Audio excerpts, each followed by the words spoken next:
This is Pod Populi. Podcast for the people.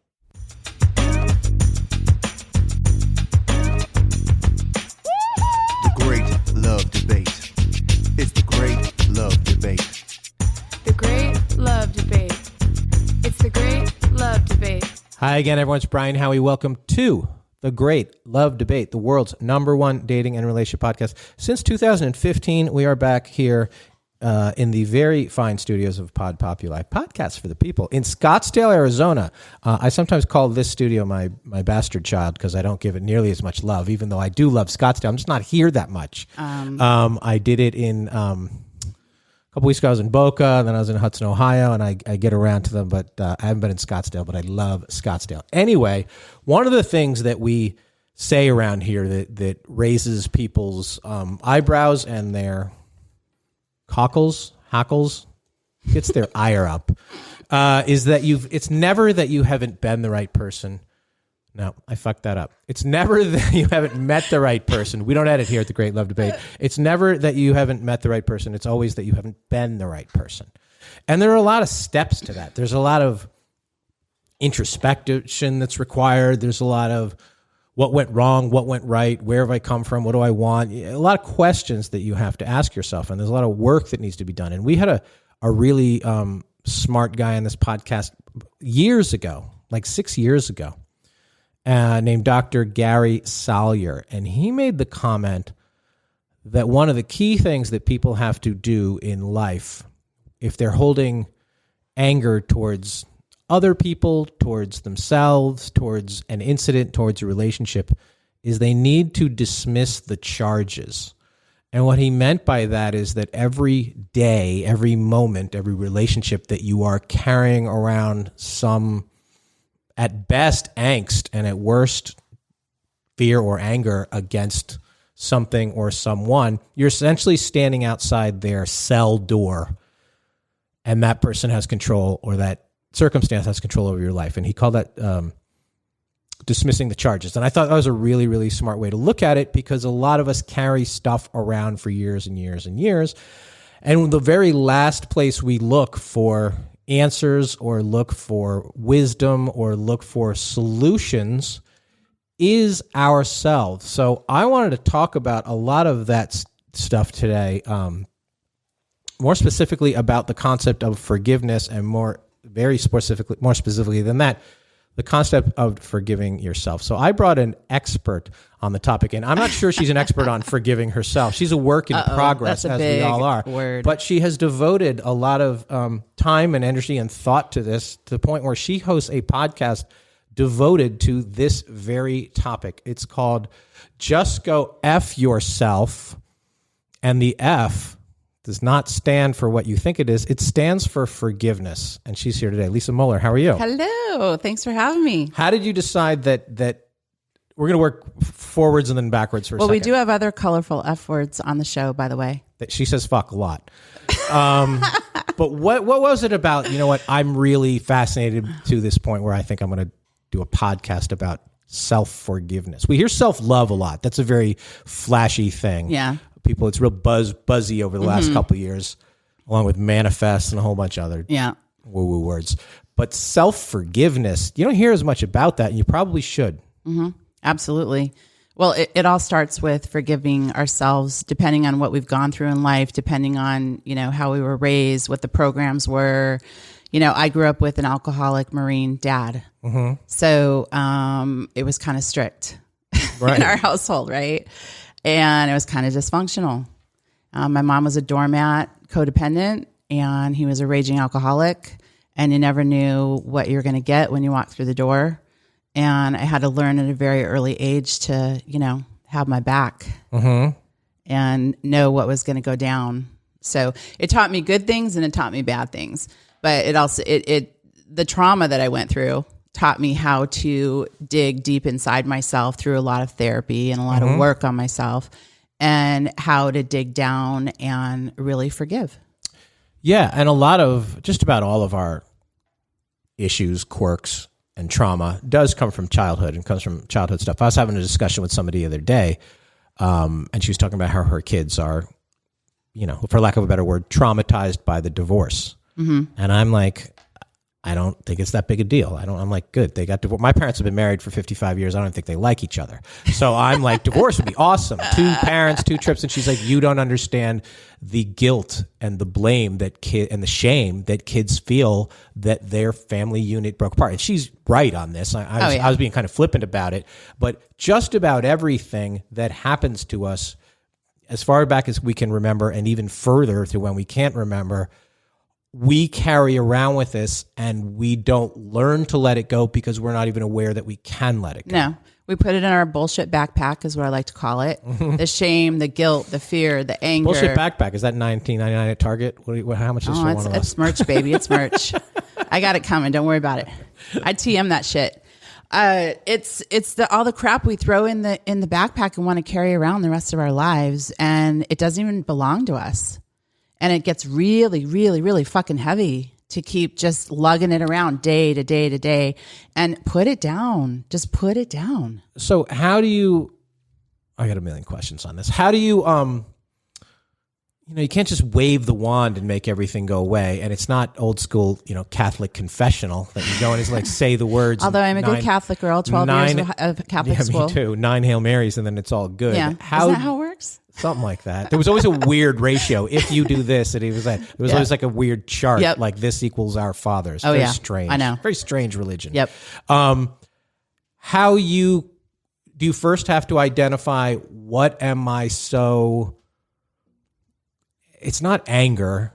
What is guilty about? What do I feel so guilty about, or what do I feel about that I can take ownership of? Because the best thing you can do, and how this sort of ties into relationships, the more you take control and ownership of your own personal fate, the more I think you can sort of steer the outcome where you want to go.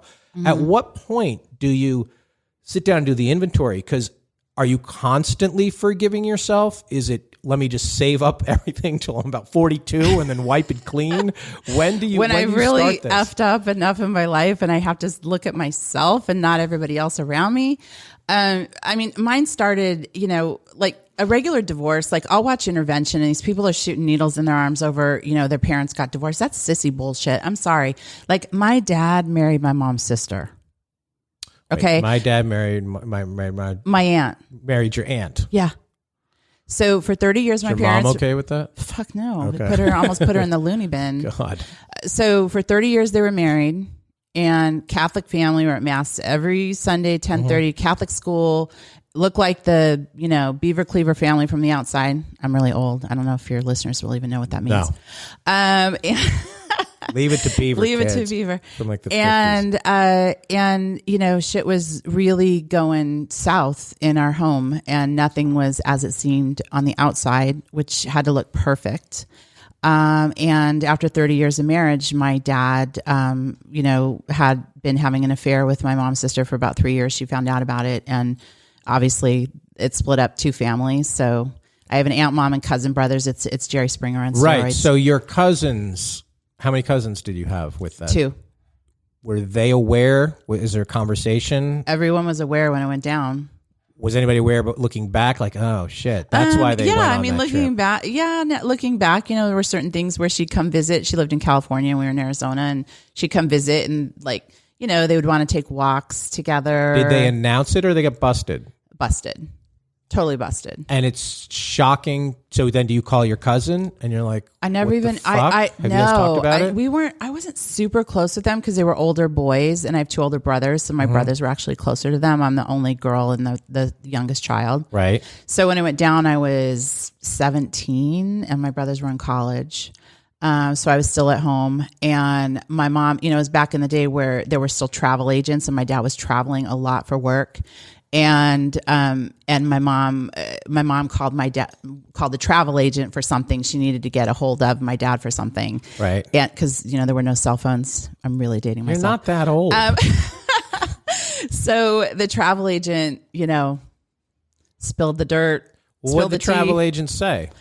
There's no client privilege. He's not in New Jersey. He's in Southern California.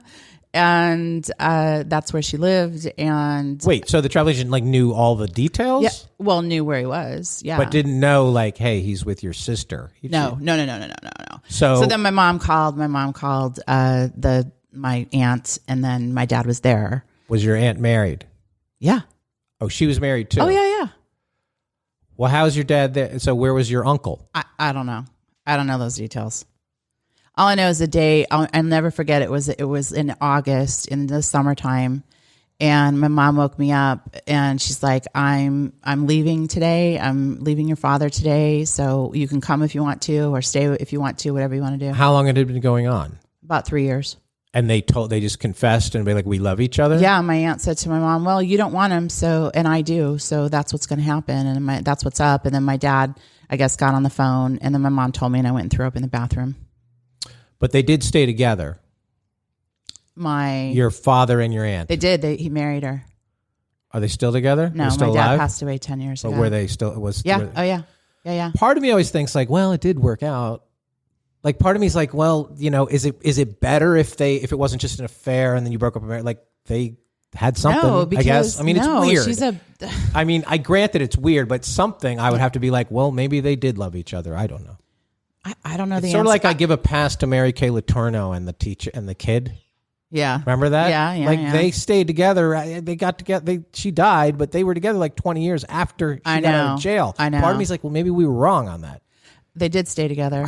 That was just a really weird like effed up he could have situation. got, like they did love each other. Google that, kids, if you don't remember that. That's, I don't know, 15 years ago, but she died recently. She was his teacher. He was like 14. Yeah. They got pregnant. She had the baby. She did 7 years. He waited for her, and they were together till the day they ended up having grandchildren. Like they were together a long time until she died. It's like, oh, maybe we were wrong. Maybe he was just mature. Yeah.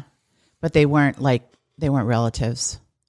I get that. and have you talked to other people about it? It's not, shockingly, it's not as uncommon as you would think. Oh, I've looked way into it. And in fact, one of my LLCs that I'm doing is called the Twisted Tree, meaning, and because there's no shit in Hallmark for this. Like, hi, you were my aunt and I loved you, and now you're my mom, so fuck off. There's none of that. There's no Hallmark cards for that. So I was thinking I would create my own card line. Yeah, but there's, there's TV, there's stuff about this. So the thing about all of this, fucked up as it is, you would be surprised because we travel around the world and we run into people who have gone through that, similar things to that. My dad was an alcoholic. My mom was this. My parents are that, whatever. And there is a real comfort in knowing that you are not the only one to go through this, because the result of that is maybe it wasn't me.